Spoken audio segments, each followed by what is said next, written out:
Mike, sir.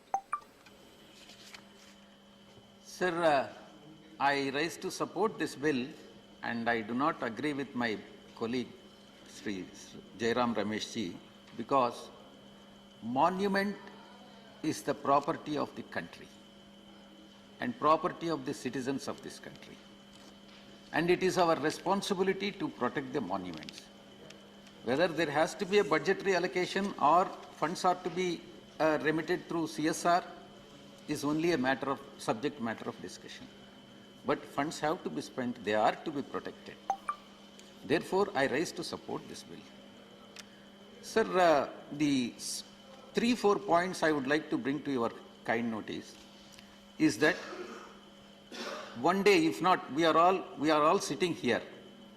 This Parliament building we are inherited and we are operating from this building today will become a monument down the line after a few years. Next year or next to next year.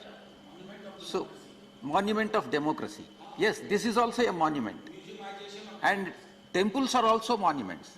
Churches are also monuments. Mosques are also monuments. All prayer halls, there are so many monuments. They are to be protected irrespective of the caste, religion, everything. So, the bill is to be supported and deserves to be supported. Sir, see, I draw your attention to the CSR funds, relevant provisions in the Companies Act. Sir, the Companies Act, in fact, it is reproduced here. The company shall give, see how to spend the CSR funds. First of all, it's an average net profit of the company, 2% of the average net profit of the company. It is fine. So where to spend? The company shall give preference to the local area and areas around it where it operates for spending the amount earmarked for corporate social responsibility activities. I would draw your kind attention to this particular provision.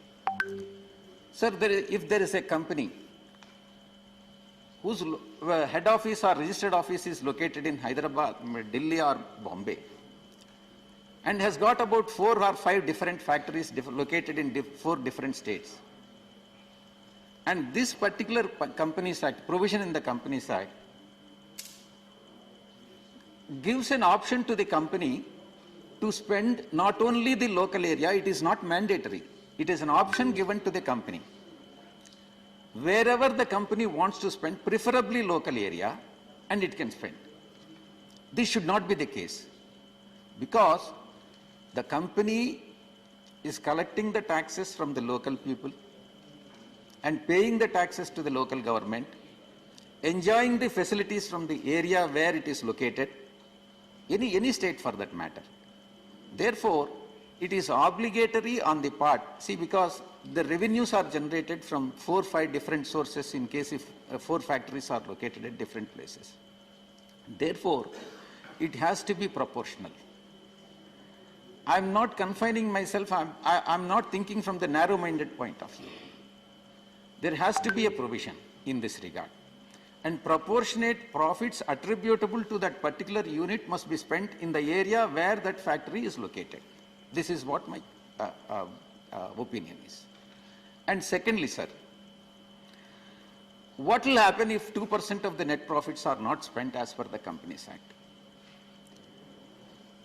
If amount is not spent within a period of 6 months from the end of the financial year, that is, if accounts are closed by 31st March, and if they are not spent by 30th September, these funds are to be deposited in PM CARES. My point is, why PM CARES? Why not CM CARES also?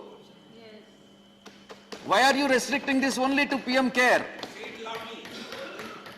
So my point in this regard is, I support the bill, but however, there has to be some amendments in the Companies Act or some rules have to be framed, amending the existing rules, enabling the companies to contribute even to CM CARES also.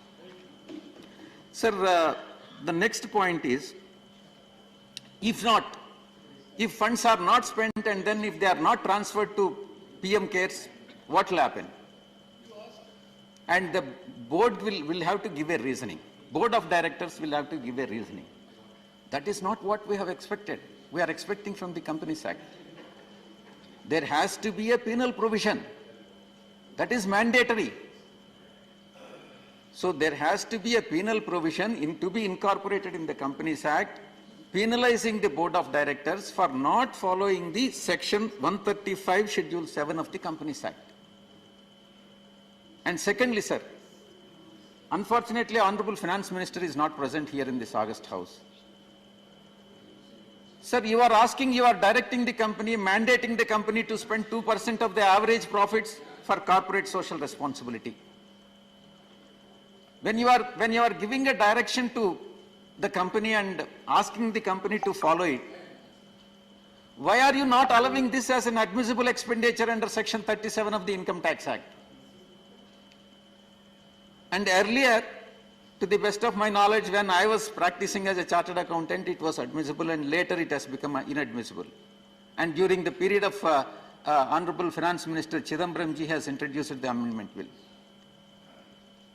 And it is Chidambaram ji who has amended the act saying that it is inadmissible. It is very unfortunate. When the company is spending the amount, why should it spend the amount from after-tax profit? It has to be admissible as an expenditure, and profit or loss should be arrived at only after admitting this corporate social responsibility as an expenditure, admissible expenditure in the profit and loss account. Sir, there are in Schedule 7, there are areas where the corporate social responsibility funds could be spent. They are specified and they are limited. And my request to the Honorable Minister in this regard is, you should include even employees' welfare and employees' housing also, which is not included here. When you have included everything, when you have included drinking water, health, yes, they are all very important. Education, help during natural calamities, skill development, women empowerment, citizen care, environment, including flora fauna, Ganga, sports,